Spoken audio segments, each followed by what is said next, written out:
Good. All right. Let's try that again. Thank you very much, guys. Thank you to Hussein for the great introduction. It sounds a lot like my LinkedIn profile, so I'm sure he's taken quite a bit off that. I must say that the experience, Hussein, that you've got running this incredible organization and all the fantastic MC work and comedian work on the side is an MBA of life that I could never get at any institution. So please, I'm the lucky one here this evening. So I gave a little bit of thought to what I should chat about, and Aman told me a little bit about what's going on here this evening and some of the fantastic work that's being done by Sanzaf and the entrepreneurs. And the topic that I'm particularly passionate about in South Africa is entrepreneurship and what's going on in this space. So I really do want to tell you a little bit more about the landscape of entrepreneurship in our country.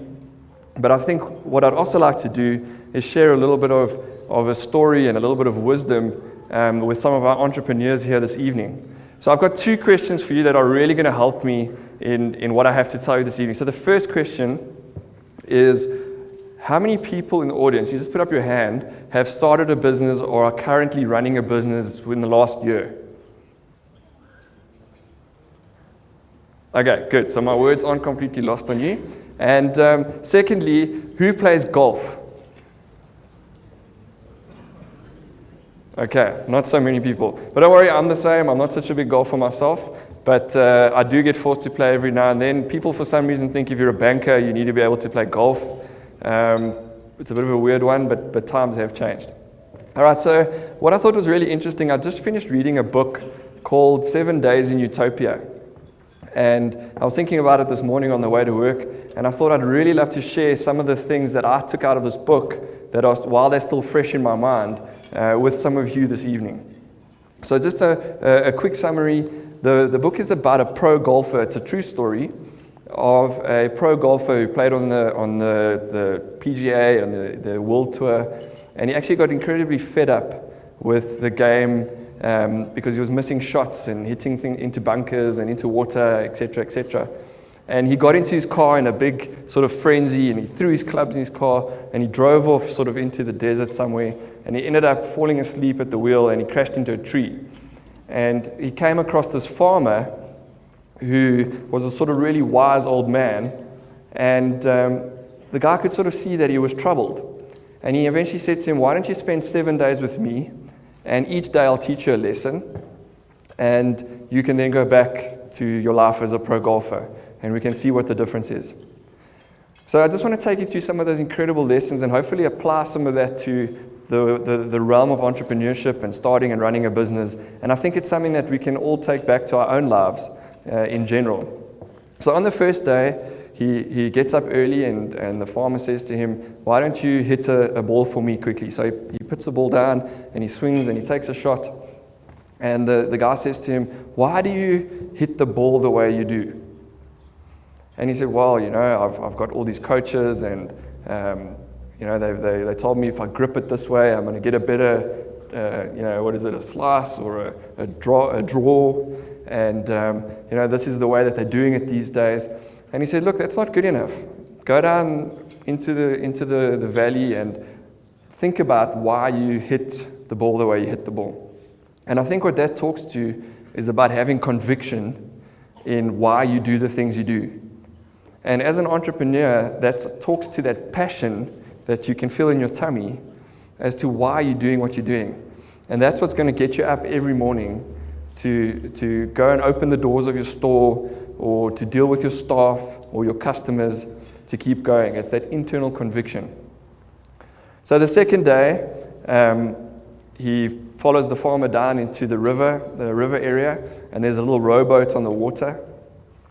And the farmer gives him, funnily enough, a fishing rod, a fly fishing rod. And for those of you that know about fly fishing, it's quite a technique. You've got to do quite a waving motion. But he said to him, "What I want you to do is I want you to stand inside the rowboat in the water and catch a fish with a fishing rod." So obviously he was incredibly determined, and he was waving the rod on the boat, and the boat started rocking, and he fell into the water. And the only reason he fell was because he was completely obsessed with the outcome, which was to catch the fish. And he didn't think about the balance and the patience and the ease that was required in order to get that. And that's something that a lot of entrepreneurs do wrong. They think about, what is my big exit? When am I going to make a lot of money? Overnight successes. And they don't really think about the balance that is required every single day to patiently go and do that. So it's really about the hard work that goes into it. And I particularly enjoy that one. The next day, the farmer goes and he puts a ball just in front of a tree. And he says to the golfer, I want you to hit this ball sort of around the tree, towards the hole over there. And he says, sure, I'm going to do it. He says, no, before you do it, I want you to draw a painting with an arrow of exactly how you're going to do it. And he's like, okay, well, I mean, I'm a pro golfer, I can just hit it, you know. And that really talks to understanding your pathway and your trajectory when you take on a new challenge. And a lot of entrepreneurs come to me, and the same with Aman as well, and I'm sure Sanzef sees a lot of it, and they say, here's my business plan. But a business plan is pretty much like the plan to just hit the ball and hope it lands in the hole. And what I'm quite intrigued in is a bit of a business action plan. So how do you intend on taking each step as you build your business to make sure you are successful? And it's something that we often miss. We often see that end goal and how we're going to do it, but not the step-by-steps. Okay, moving on. So the fourth day comes, and the old man takes him into town, and he says to him, I want you to hang out with my friends. Now, this is a young, sort of 28-year-old golfer, and this old farmer's friends are in their late 60s. And his friend said to him, don't you want to come and play a little game of coin toss? So how coin toss works, you all stand in a circle, and you face a little tin on the ground, and you throw a coin into the tin.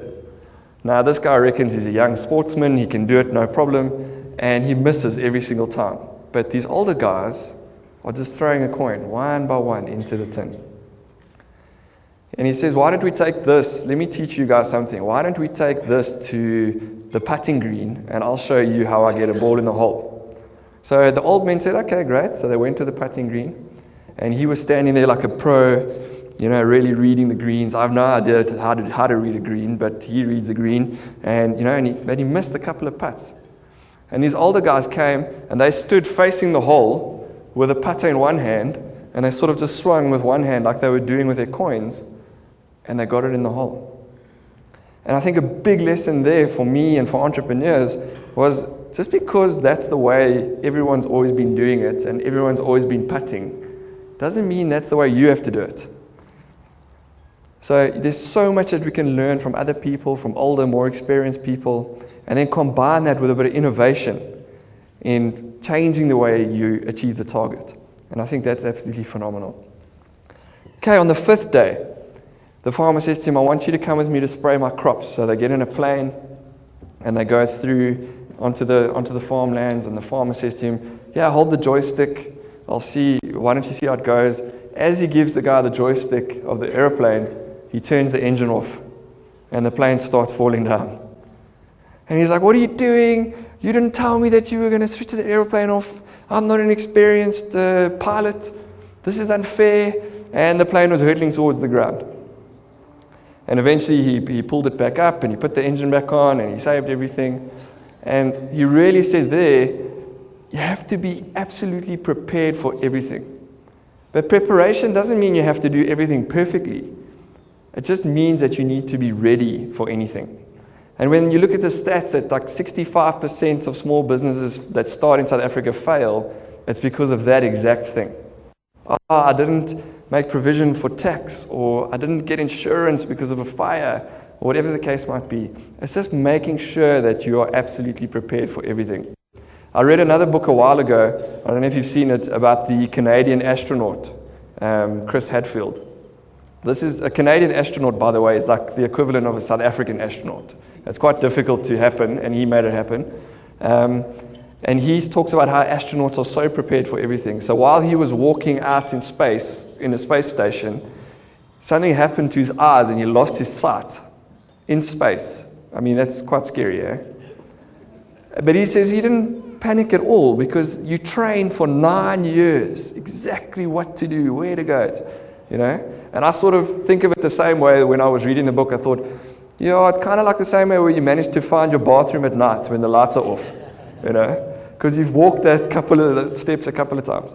So again, guys, it's really about be prepared. Take your time, make sure you understand what's going on, talk to people as you build your way through. So then the 6th day comes, and he says, okay, I want you to now go and play a round of golf. He has a couple of clubs, go have a round. And the golfer says to him, aren't you going to come with me? You're like my coach now, Aren't you going to keep score for me and do these kind of things as I'm going and whatever? He's like, no. Go on your own. Keep score and you come back to me. And that's a particularly interesting one. How often do we keep score with ourselves and the reputation that we have with ourselves? We go on these big journeys and we're trying to impress a lot of people and we're trying to make big businesses and it's all about social networking and all these kind of things. How good is your reputation with yourself? And that's actually the where it comes down to it, is who are you really lying to, or who are you aiming to achieve something for? And you can only lie to yourself. And I think you've got to really come to terms with that, particularly as an entrepreneur, because the journey is often lonely and it's often hard. And you've got to be true to yourself as to whether or not this is where you want to go. And then the last day, the farmer says to him, meet me at the graveyard. And he goes and he meets him at the graveyard, and there's an empty tombstone. And he says, if this was your tombstone, what would it say on it? And I think an incredible thing that all entrepreneurs must understand is, what is it that you are actually trying to achieve? What is that legacy that you want to leave behind? And I think if you want to break it down even further, what is that asset that you're trying to build? You know what I mean? So if you've opened a food store or a photography shop or a film studio or a services store, or whatever the case might be, if you're not around one day, will that asset, will that engine, will that business still be able to operate? So can you separate yourself from the legacy that you're leaving behind? And that's absolutely critical. And when you start engaging with Aman and the guys from the bank, that's going to be the first thing that we talk about, is who are you, and what is your business, not the two together. So that's just absolutely a little bit of insight into this book I've just read. The book is called 7 Days in Utopia by David Cook. I don't get rights, I don't get royalties from it, so I'm not trying to push it. But I did think the lessons were absolutely fantastic. So I believe that we're at an incredibly fragile turning point in terms of the entrepreneurial landscape in South Africa. So there's a very good report that comes out every year called the Global Entrepreneurship Monitor. And if you look at that, it's quite disturbing in terms of where we're at as a country.